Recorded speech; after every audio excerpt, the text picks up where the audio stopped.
श्री स्वामी समर्थ. चला तर मंडळींनो, आज आपण सुरुवात करणार आहोत गुरुचरित्राच्या पारायणाला. आयुष्यात कधी कधी अशी वेळ येते जेव्हा मन पूर्णपणे थकून जाते.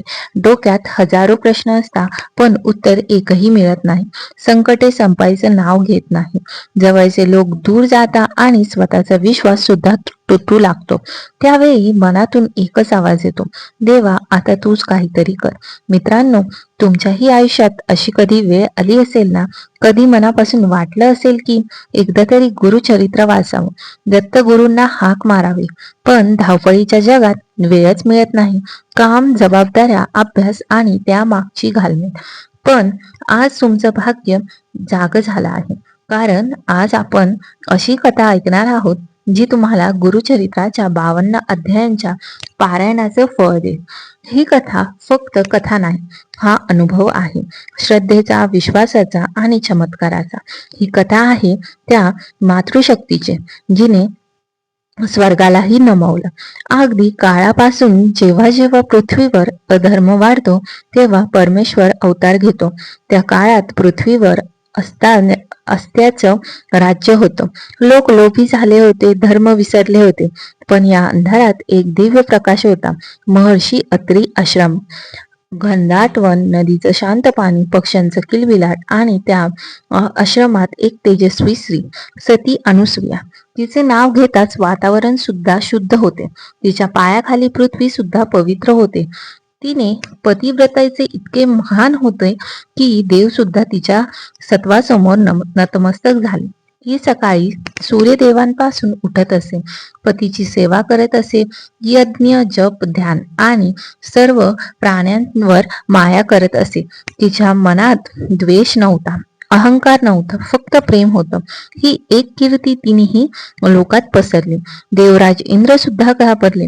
ही स्त्री जर आणखी शक्तिशाली झाली तर स्वर्ग सुद्धा तिच्या अधीन होईल. नारद मुनी ही बातमी कळाली हे हसले, कारण त्यांना माहित होतं ही लीला आहे. हे ते वैकुंठात गेले. माता लक्ष्मींसमोर अनुसूयाची स्तुती केली.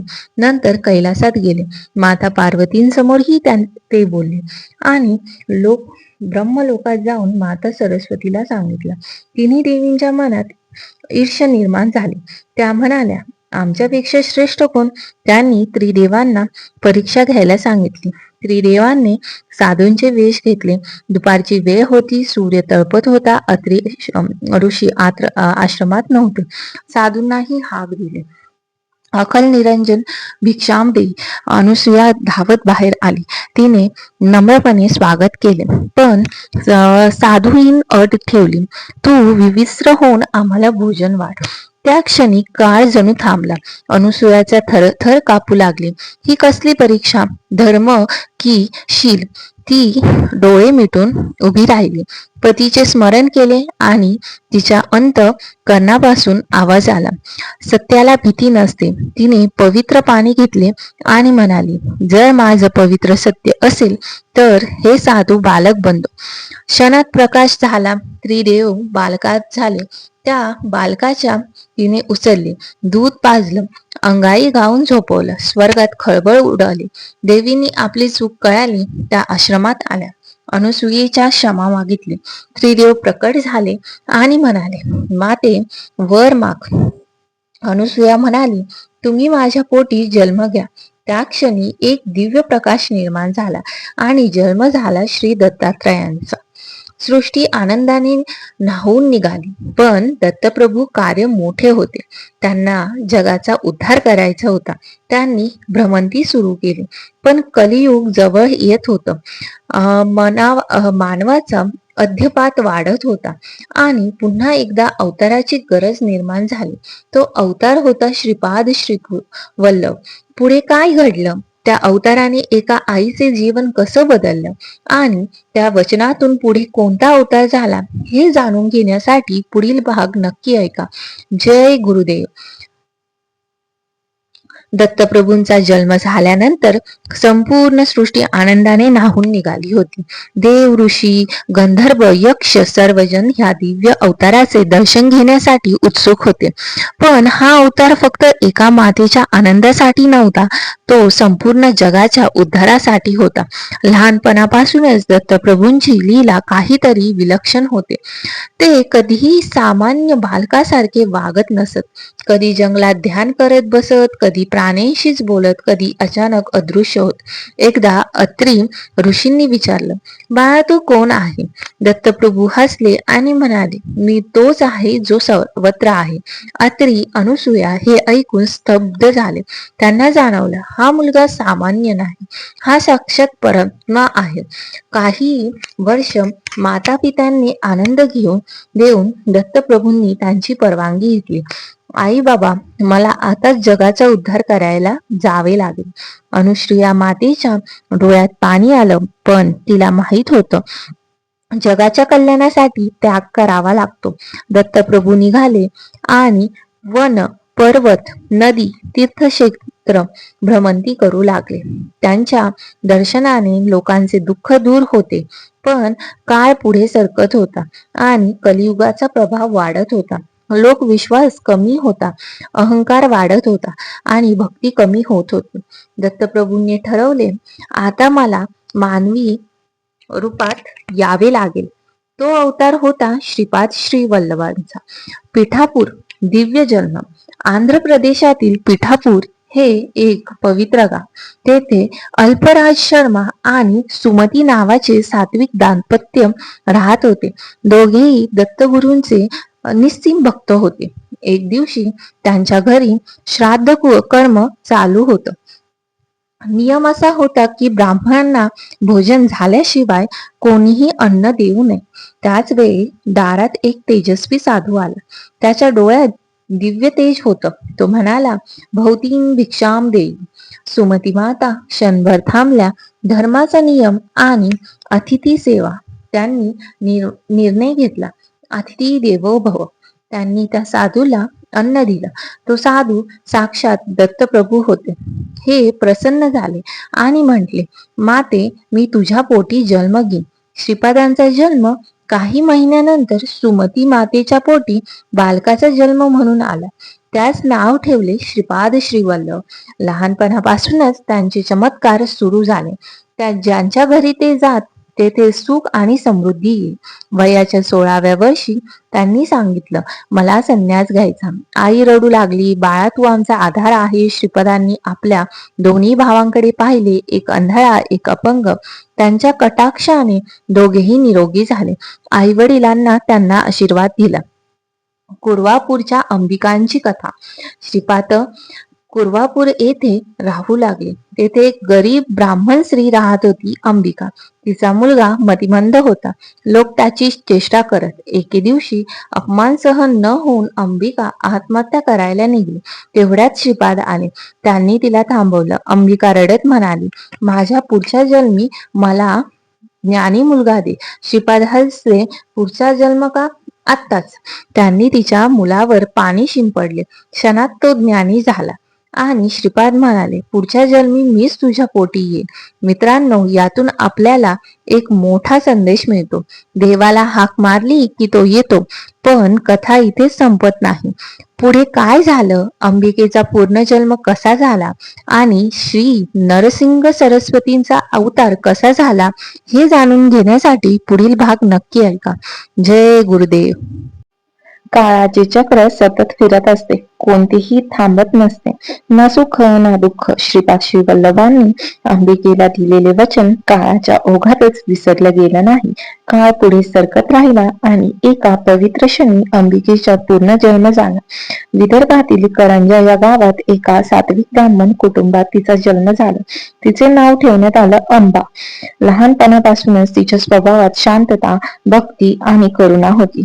ती रोज शिवपूजा करत असे, दत्तगुरूंना नामस्मरण करत असे. पण तिला स्वतःला माहित नव्हतं की तिच्या जीवनात एक दिव्य लीला घडणार आहे. काही वर्षांनी तिचे लग्न माधव नावाच्या शिवभक्त ब्राह्मणाशी झालं. दोघांचं आयुष्य साधं पण भक्तीने भरलेलं होतं. अंबा मातेला नेहमी एक स्वप्न पडत असे. एक तेजस्वी साधू तिच्याकडे येतो आणि म्हणतो, मी येईन, मी नक्की येईन. ती जागी होत असे, पण त्या स्वप्नाचा अर्थ कळत नसे. नरसिंहांचा जन्म एके दिवशी शुभ क्षण आला. अंब मातेच्या पोटी एक सुंदर तेजस्वी बालक जन्माला आला. त्या बालकाचे रडण्याचे ओम ओम असा उच्चार केला. सर्व गाव आश्चर्यचकित झालं. त्यांचे नाव ठेवण्यात आलं नरहरी. हा बालक वेगळाच होता. तो खेळत नसे, तो शांत बसून ध्यान करत असे. त्याच्या डोळ्यात अपूर्ण तेज होतं. पण विचित्र गोष्ट होती, तो ओम शिवाय दुसरं एकही शब्द बोलत नव्हता. महिने गेले, वर्ष गेली, लोक कुजबूज करू लागले. मुलगा मुका आहे. अंबा मातेचे हृदय तुटले होते. तिला मागच्या जन्मी जाणीव नसली तरी मनात वेदना वाढत होत्या. समाजाची परीक्षा, गावातील लोकांची चेष्टा सुरू झाली. ब्राह्मणाचा मुलगा पण बोलू शकत नाही, काय उपयोग? अंबा आणि माधव चिंतेत होते. नरसिंहांचे वय 7 वर्ष झाले. मुंजेची वेळ आली. गायत्री मंत्र म्हणायचं, पण नरहरी बोलण्याच कसा? अंबा मातेने रात्रभर रडून दत्तगुरूंना हाक मारली, हे प्रभू, तुम्ही वचन दिलं होतं, आता ही परीक्षा का? मग मुंजीचा दिवस उघडला. मंडप सजला, लोक जमले, काही चेष्टा करत, काही कौतुकाने पाहत. भटजींना नरसिंहाला पाठीवर बसवलं. आईने भिक्षा मागण्याची विधी सुरू केली. ओम भवती भिक्षा देही. आणि त्या क्षणी नरहरीने डोळे उघडले. त्याच्या मुखातून पहिला शब्द बाहेर पडला, ओम ऋग्वेद. संपूर्ण मंडप थरथरला. नंतर यजुर्वेद, सामवेद, अथर्ववेद स्पष्ट आणि दिव्य आवाजात म्हटले. ज्यांनी त्यांची चेष्टा केली होती ते थक्क झाले.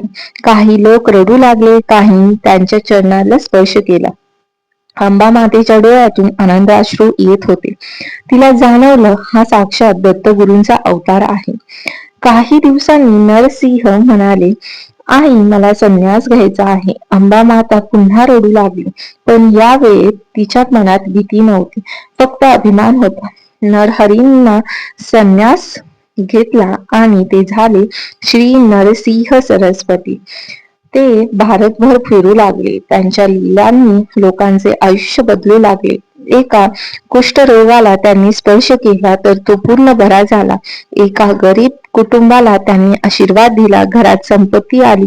एका निराश भक्ताला त्यांनी मार्ग दाखवला आणि त्यांचे आयुष्य बदलले.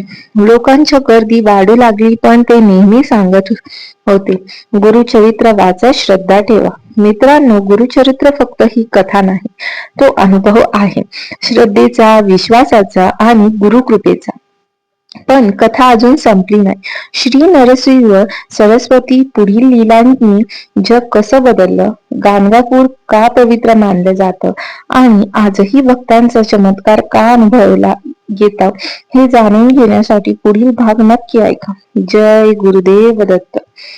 श्री नरसिंह सरस्वतींची कीर्तीची सुवास आणि संपूर्ण भारतभर पसरू लागली होती. जिथे जिथे त्यांचे चरण पडत होते, तिथे तिथे भक्ती जागृत होत होती. लोक दुरून दुरून त्यांच्या दर्शनासाठी येत होते. कोणी रोगाने त्रस्त, तर कोणी कर्जाने, कोणी दुःखाने, तर कोणी निराशाने. पण एक गोष्ट सर्वांना सामान्य होती, त्यांना आशा होती की आणि आशा त्यांनी श्री नरसिंह सरस्वतींच्या रूपात मिळाली होती. गाणगापूर दिव्य निवास. एक दिवस स्वामी म्हणाले, आता मी गाणगापूर येथे राहीन. भीमा आणि अमरराज या 2 नद्यांचा संगम, अत्यंत पवित्र आणि शांत स्थान. तेथे त्यांनी आपला निवास सुरू केला. आजही ते स्थान लाखो भक्तांनी श्रद्धेचे केंद्र आहे. पहिला चमत्कार त्यांचा. एक ब्राह्मण खूप गरीब होता. घरात अन्न नव्हतं, मुलं उपाशी झोपत होती. तो रडत स्वामींच्या चरणी आला. स्वामी शांतपणे म्हणाले, उद्या सकाळी संगमावर जा. तो गेला आणि त्याला नदीत एक मडकी मिळाली. त्या मडक्यात सोन्याची नाणी होती. त्याचं आयुष्य बदललं, पण स्वामी म्हणाले, हे धन फक्त तुझ्यासाठी नाही तर गरजूंना मदत कर. एक भक्त रोज स्वामी सेवा करत असे, पण त्याला वाटत होतं माझ्या आयुष्यात काहीच बदलत नाही. एक दिवस तो निराश होऊन म्हणाला, स्वामी, माझी भक्ती व्यर्थ का? स्वामी हसले. ते म्हणाले, बी पेरल्यावर झाड लगेच उगवत नाही, धीर धर. काही महिन्यातच त्याच्या आयुष्यात मोठा बदल आला. त्याला योग्य काम, यश आणि शांती मिळाली. त्याचा समज गुरुकृपा नेहमी कार्यरत असते, पण योग्य वेळीची वाट. आईचा आक्रोश. एक आई आपल्या मृत मुलाला घेऊन आली. ती रडत म्हणाली, स्वामी, माझं संपूर्ण काही संपलं. सर्व लोक शांत झाले. स्वामींनी त्या मुलाच्या डोक्यावर हात ठेवला. क्षणभर शांतता आणि मुलगा श्वास घ्यायला लागला. लोक आश्चर्यचकित झाले. आई आनंदाने रडू लागली. स्वामी म्हणाले, विश्वास जिवंत असेल तर चमत्कार घडतात. गुरुचरित्राचा संदेश. स्वामी नेहमी सांगतात, गुरुचरित्र हा फक्त ग्रंथ नाही, तो जिवंत आहे. जे लोक श्रद्धेने वाचतात त्यांना मार्ग मिळतो. जे संकटात असतात त्यांना समाधान मिळतं. जे निराश असतात त्यांना आशा मिळते. अंतिम क्षण काळ पुढे सरकत होता. स्वामींची महती माहीत होती. त्यांचं कार्य पूर्ण होत होते. एक दिवस त्यांनी आपल्या शिष्यांना बोलवलं. ते म्हणाले, मी आता अदृश्य होणार आहे, पण भक्तांना कधीच सोडणार नाही. शिष्य रडू लागले. स्वामी म्हणाले, जिथे श्रद्धा असेल तेथे मी असेल. ते संगमावर गेले. त्यांना पादुका ठेवल्या आणि समाधी घेतली. त्या क्षणी आकाशात प्रकाश पसरला. भक्तांच्या डोळ्यातून अश्रू वाहू लागले. पुढील समस्या. पण कथा इथेच संपत नाही. गुरु कधीच संपत नाही, ते फक्त रूप बदलतात. श्री नरसिंह सरस्वती नंतर दत्तप्रभू पुन्हा अवतरले. एक असा अवतार ज्याने लाखो लोकांचे जीवन बदलले. तो अवतार म्हणजे श्री स्वामी समर्थ. पुढे काय घडलं? श्री स्वामी समर्थ दत्तगुरूंचा संबंध काय? आजही ते भक्तांना कसे मदत करतात हे जाणून घेण्यासाठी पुढील भाग नक्की ऐका आणि आपल्या चॅनलला सबस्क्राईब करा. जय गुरुदेव दत्त.